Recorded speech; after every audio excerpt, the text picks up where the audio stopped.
The mail-order bride arrived with fear in her eyes. The cowboy said, "Darlin, I don't bite unless—" The wind rolled low over the plains that morning, slow, steady, like a whisper trying not to wake the world. Dust clung to the wooden fence posts. A hawk circled far above the dry yellow land, and beside a split-rail gate that hadn't been painted in 10 years, a man waited.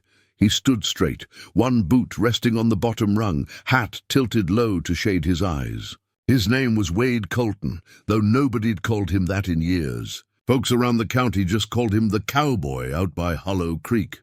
He didn't smile much, didn't talk unless necessary, and even the crows on his roof knew better than to interrupt his silence. The carriage wheels creaked long before they were visible.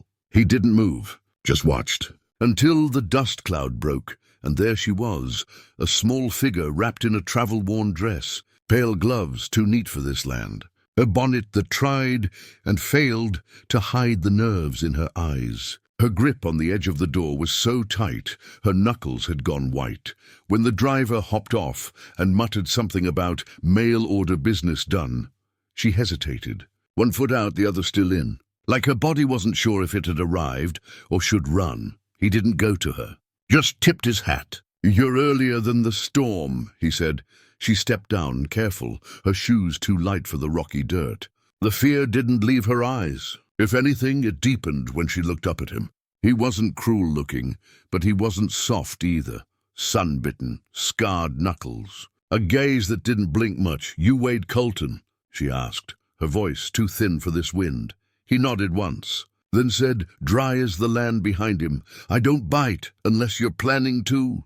She didn't laugh, just swallowed hard. He saw the edge of something behind her calm.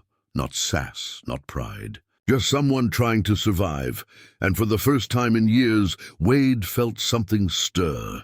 Not love, not even sympathy, just attention. A thread pulling him towards someone who looked just as lost as he felt. He opened the gate with a quiet creak and nodded to the cabin down the hill. "Let's get you inside before the cold changes its mind." Inside, the cabin held the kind of silence that didn't come from peace, but from habit. The wooden floors groaned as she stepped in, hesitating just past the doorway. She didn't remove her bonnet. Her eyes scanned the space, the potbelly stove, the single chair, the unlit lantern near the window. It wasn't a home. Not yet. Wade didn't offer tea or questions. He hung his hat on the wall and sat on the edge of the table, watching her watch the room. She didn't cry, didn't speak, just stood like someone who'd practiced disappearing. Then he saw it, not the way she dressed, or flinched slightly when the wind howled through the eaves, but the way her fingers clutched the satchel she carried.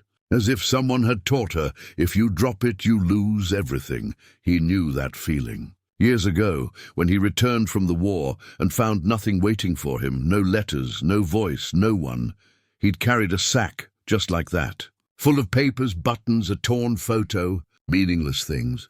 But they were the only proof he'd existed before the silence swallowed him. "I don't have much," he said finally. "But it's yours while you're here." She looked at him just once, then turned back to the door, not to leave, but to measure the distance. As if escape was still an option, he thought about letting her go, about telling her he wasn't the man for kindness, that she'd made a mistake coming here. She didn't need to be told. Her eyes said she already knew, but then something else tugged at him. A memory, faint as a whisper, of a night when a stranger had offered him half a blanket in a storm. No words, just the gesture. "You ain't got to be afraid," he said quietly. "But if you are, you ain't alone in it." Still no answer. But she sat, perched on the edge of the chair like it might vanish if she leaned back too far. He didn't press, just stood, walked to the stove and started the fire. The room warmed slow. The silence didn't lift, but it softened, and in that stillness he made the decision, not out of duty or pity, but something else. A quiet vow that if the world had broken her, it wouldn't get to do it again. Not under his roof. 3 days passed like fog. Quiet mornings, short words, no sudden movements. She stayed mostly in the small room near the back, folding her dresses over and over, cleaning a floor that didn't need it. At night, she'd sit near the stove with her hands folded, like a schoolgirl waiting to be scolded. Wade didn't ask questions. He knew some stories fall apart if told too soon, but the letters changed everything. They arrived in the same dust-covered envelope, dropped by the same ranch hand who delivered feed once a week. No return address, just Wade's name written with shaky fingers and rushed ink. Inside, a note: "She don't belong to you. Send her back, or we come get her." No name, no signature, but the intent sat heavy in Wade's hand. He burned the letter, said nothing, but the next morning he caught her staring at the ashes in the stove.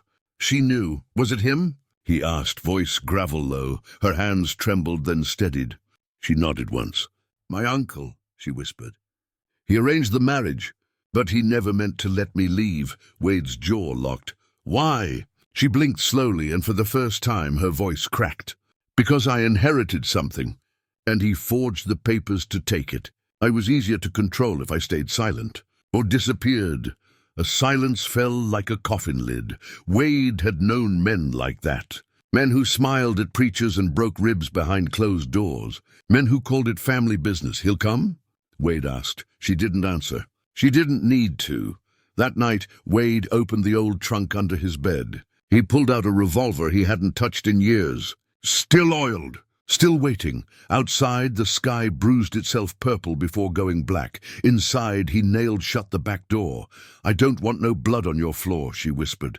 "I don't mind stains," he said. "I mind cowards." By morning, hoofprints circled the cabin. Not fresh, but not old either. A warning. Wade stood on the porch, eyes scanning the horizon.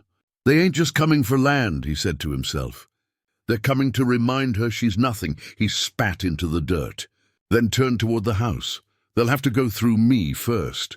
The days grew colder, like the land was holding its breath. They didn't talk about the letter again, or the hoofprints, but the way they moved around each other began to shift, like two skittish animals slowly learning the other wouldn't bite. In the early morning, Wade handed her the rifle. She flinched at first, eyes wide. He said nothing, just showed her how to hold it steady, how to breathe slow, how to trust her hands. When she pulled the trigger and hit the rusted can, he didn't smile, but he nodded, once firm. And she stood straighter after that. She started cooking real meals, not just reheating coffee or boiling potatoes. He caught her humming once while dicing onions. She stopped the second she noticed. But the sound stayed in the room like candle smoke. One night, while cleaning the fireplace, her sleeve slipped up. There were bruises, old ones, in patterns no accident could make. She yanked the fabric down fast, but he'd already seen. Still, he said nothing. Just sat across from her and unbuttoned the cuff of his own shirt. A scar ran along his forearm, jagged, deep. "Rifle misfire," he said. Then, after a pause, "Or that's what I told folks." Her eyes met his. She didn't ask what really happened. He didn't offer, but that night she sat closer to the fire. Not beside him, but not far. The next morning he found her outside at dawn, staring at the land. "My mother used to braid my hair," she said quietly, "before she got sick." After that she stopped, but it was enough. Wade picked up the hatchet and started chopping wood. Not because it needed doing, but because sometimes grief needs the sound of something breaking. She brought him water when he stopped. Didn't speak, just handed him the cup with both hands like it mattered. That evening, a storm rolled in. Thunder low and tired. They sat by the fire again, closer now. She stitched a button on his shirt without asking. He let her. When she finished, she didn't pull away. Her fingers brushed his sleeve and rested there. Not for long. Just long enough to say, "I trust you now." In that moment the world outside could have burned, and neither of them would have noticed. They were no longer strangers. They were a wound and a bandage. A storm and a shelter. They didn't know it yet, but they'd already chosen each other. The knock came just before dusk. 3 hard raps against the door. No urgency. Just the sound of men who knew they didn't have to ask. Wade didn't flinch. He'd been sitting at the table cleaning the rifle, not out of fear but ritual. He stood slowly, met her eyes once, and said, "Stay here. Don't move unless I stop breathing." She opened her mouth, maybe to argue, but the look in his eyes stopped her. It wasn't anger. It was certainty. He stepped outside. 3 men. Dusty coats, leather gloves that hadn't seen work in years. One leaned against the porch post like he owned it. The others kept their hands near their belts, too close to be polite. The man at the center was older, tall, and smiled without warmth. The kind of man who'd been cruel so long, he thought it was charm. "You Wade Colton?" The man asked, drawing out the syllables. Wade nodded once. "We're here for the girl. You've had your fun playing husband. Now it's time she came home." "She ain't yours to take," Wade said, voice flat. The man clicked his tongue. "She's blood. And she's got papers saying she belongs to me till I say otherwise." Wade's eyes narrowed. "Ain't no paper stronger than fear, is there?" The man's smile cracked. "I'll make this simple. Move aside, or you'll be buried where you stand." Silence. "Then you should have sent more men," Wade muttered. He raised the rifle. A shot rang out, not from Wade, from behind him. From the cabin. The porch rail shattered beside the nearest man's foot. He jumped back. The other 2 flinched. The girl stood in the doorway, both hands on Wade's old revolver. Her arms trembled, but her eyes didn't. "I ain't going," she said loud and clear. "Not now. Not ever." The uncle's face twisted. Rage overtook charm. He lunged forward, and Wade stepped between them. The rifle butt cracked against the man's jaw. He went down hard, coughing blood into the dirt. The others hesitated, then turned, cursing, and fled into the trees. Wade looked down at the man, groaning at his boots. "You come back again," he said. "And I won't be aiming for warning shots." The man spat at his feet. Wade raised the rifle one last time, but didn't fire. Instead, he said, "She's not your blood." "Not anymore," then turned his back. Inside, she was shaking, but not from fear, from everything she kept buried finally rising. Wade shut the door and leaned against it. "I told you not to move," he said. She met his eyes. "And leave you out there alone?" A pause. Then, for the first time, he smiled. The night settled in slower than usual, like even the sky was unsure what had just passed. Wade sat on the porch with his rifle across his lap, but his shoulders had eased. Inside, she washed her trembling hands in the basin, the water turning pink from a scraped knuckle she hadn't noticed. The fire crackled low, but the house felt warmer somehow, like it had accepted them both now. The man, her uncle, hadn't come back. By morning, the hoofprints were gone, erased by wind and dust. No blood, no body, just silence. She stood at the edge of the porch, arms wrapped around herself, watching the land stretch toward nothing. Wade walked up beside her, holding a shovel. "Don't need to bury no one," he said. She looked at him, confused. He nodded toward the field. "But the past deserves a grave."